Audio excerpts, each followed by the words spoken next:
Tara't gawa naman tayo ng crinkle bites without oven. No oven, kaya no problem. Perfect na perfect nga to para sa ating mga kids. Napakadali lang gawin at kunti lang din yung mga ingredients na gagamitin. Speaking nga, paano nga ba to gawin at ano nga ba yung mga ingredients na gagamitin natin dito? Gagamit nga pala tayo dito ng 2 pack of 225 grams chocolate grahams. Once na mabuksan, sunod naman natin itong ilalagay sa isang malinis na lalagyan. Hatiin na rin pala natin ito sa 3.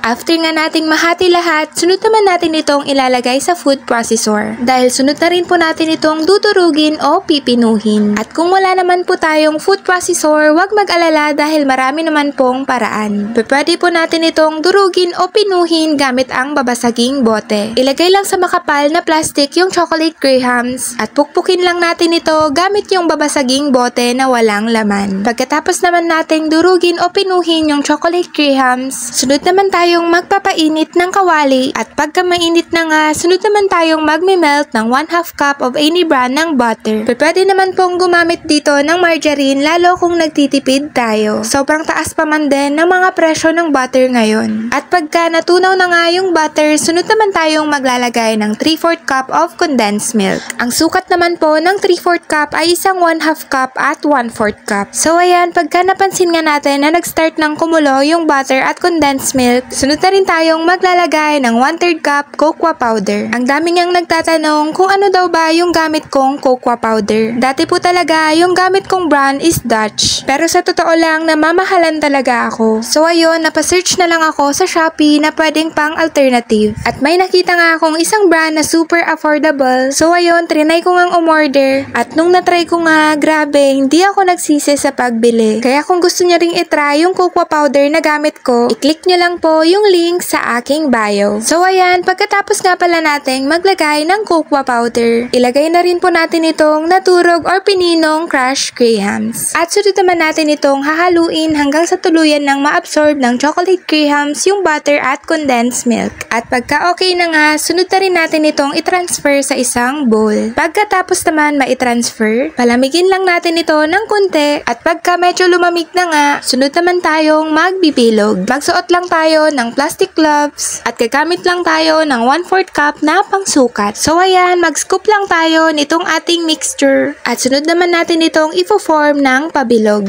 At pagka okay na nga, ilagay lang natin ito sa isang lalagyan na malinis. At pagka nabilog na nga natin lahat yung ating mixture, sunod naman natin itong i-coat. At gagamit lang naman tayo dito ng powdered sugar. Maglagay lang tayo nito sa isang maliit na lalagyan at sunod na rin nating i-coat itong mga nabilog nating chocolate grahams. At pagka na-coat na ng maayos, sunod naman natin itong iipitin or ifa-flatten. At gamit lang din ang ating kamay. Huwag nyo lang din masyadong pakadiin para naman hindi madurog itong ating crinkle bites. At yan na nga po yung pinaka last step. O diba, super easy lang. Kaya kung wala kang maisip na pangbaon o pang merienda ng mga bata, nako mare, itry mo na rin to.